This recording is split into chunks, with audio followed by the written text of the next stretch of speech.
Most TOEFL template advice gives you one or two generic sentence starters and tells you to use them everywhere. But here is the problem. TOEFL writing puts you in very different situations.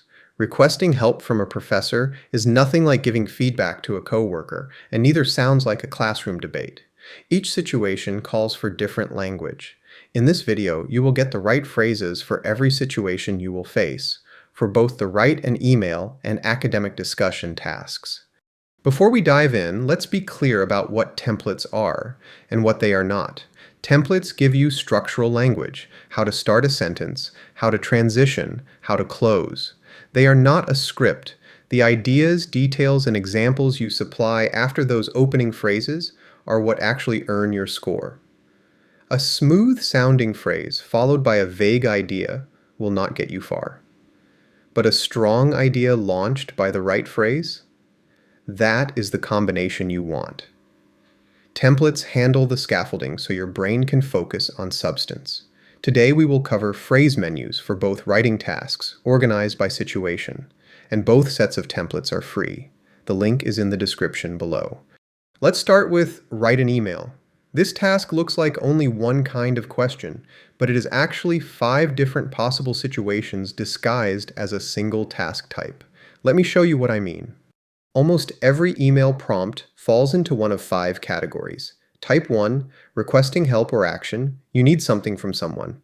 Type 2, giving feedback and suggestions. You are sharing your thoughts on an experience. Type 3, offering advice or perspective. Someone has come to you seeking help on a decision. Type 4, recruiting, inviting, or recommending. You need to get someone involved in something. And Type 5, navigating disagreement or constraints, where you need to say no or explain why something will not work. Each type needs different language. Identifying which one you are dealing with takes about 5 seconds, and it tells you which phrase menu to reach for. Let me show you how fast this is. Imagine a prompt where your friend is thinking about taking a part-time job while studying, and the bullet points ask you to share your thoughts, weigh the pros and cons, and suggest what they should do. Which type is that? Type 3, offering advice. Now imagine a different prompt where you recently attended a campus event and the bullet points ask you to describe your experience, point out something that could be better, and suggest an improvement. That is Type 2, giving feedback. 2 very different situations, and you will need different language for each one. Now, regardless of the specific situation, every email follows the same structure. Start with a greeting that matches the recipient. Casual for a friend, formal for a professor. Then an optional opening sentence to set context. 3 body paragraphs, 1 per bullet point, about 2 sentences each. This is where your score is made and where the type-specific phrases go. A closing sentence, and a sign-off that matches the register of your greeting. Aim for about 100 to 120 words total. This skeleton is your backbone for every email. Now here is where it gets interesting.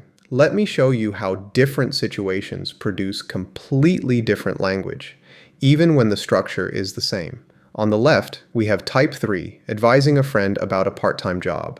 The opening might be, "I've been thinking about what you told me, and I have some thoughts." Then in the body, "In my opinion, the part-time job would be a good choice because it would give you hands-on experience while you're still in school." Now look at the right side. Type 2, giving feedback on a campus event. The opening, "I wanted to let you know how much I enjoyed the spring fair last weekend." Then, "However, I did notice that the registration process was a bit confusing. One idea that might help is setting up a clearly marked check-in area near the entrance." Completely different tone, completely different phrases, both from our templates. And notice, the phrases in yellow got you started, but everything else, the part-time job reasoning, the spring fair details, the check-in suggestion, that is original content. That is the part that makes each response convincing. This matters for your score because the ETS rubric specifically looks at social conventions, politeness, register, how you form requests, and handle criticism. If you use the same generic phrases for every email, your tone could be wrong for some of them. When you match the right phrases to the right situation, your email sounds natural and appropriate, and your score will be higher. Now let's switch to the academic discussion task. Here, the challenge is different. You are not matching phrases to a situation type. Instead, you are making a series of moves, and each move has its own language. In academic discussion, your response is built from a sequence of functional moves, and we have a phrase menu for each one. Menu 1, stating your opinion, one clear sentence that signals your position right away. Menu 2, agreeing with a student. And this does not mean just saying, I agree. It means citing their point by name, paraphrasing it, and building on it with something new they did not mention. Menu 3, disagreeing with a student. This involves acknowledging what they said before explaining why you see it differently. Menu 4, supporting your claims. These are the explanations and examples that make your argument convincing. This is where the points are. And Menu 5, transitions and flow. These form the connective tissue that moves the reader through your argument. Let me show you what this looks like in practice. Imagine two students debating whether schools should require uniforms. Maria supports uniforms because they promote equality. James opposes them because they limit self-expression. Here is what some of the response using our template moves might look like. Go ahead and pause the video to read through it. Pay attention to the phrases in yellow versus the content around them. Now notice what happened. The template phrases handled the structural work. How to open, how to cite Maria, how to push back on James, how to close. But the actual argument, the reasoning about social pressure, the point about academics, the idea about extracurricular activities, that was all original content. That is the relationship you want. Templates give you reliable language for common moves, so you can focus your time and effort on your ideas and your support. Over time, you will start replacing these phrases with your own voice. That is the goal. So, now that you have these different templates, where do you go from here? Let's look at how to best use them effectively in your own practice. Again, both sets of templates are free to download.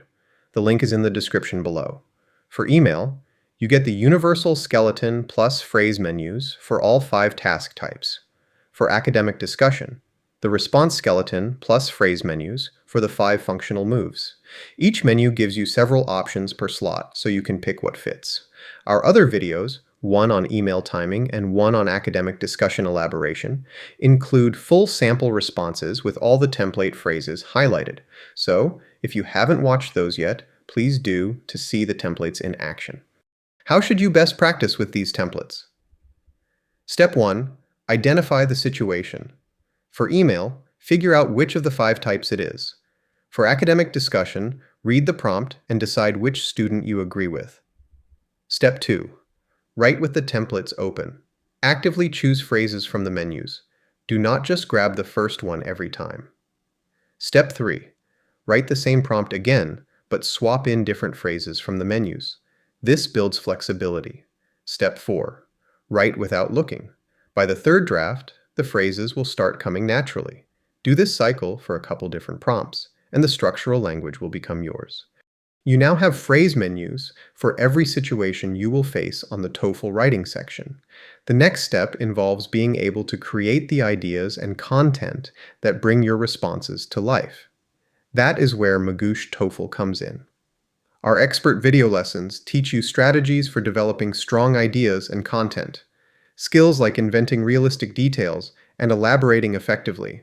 And you can practice using your templates on officially licensed ETS questions with unlimited writing feedback, so you will know exactly where to improve. Check out the link in the description. Thanks for watching and happy studying.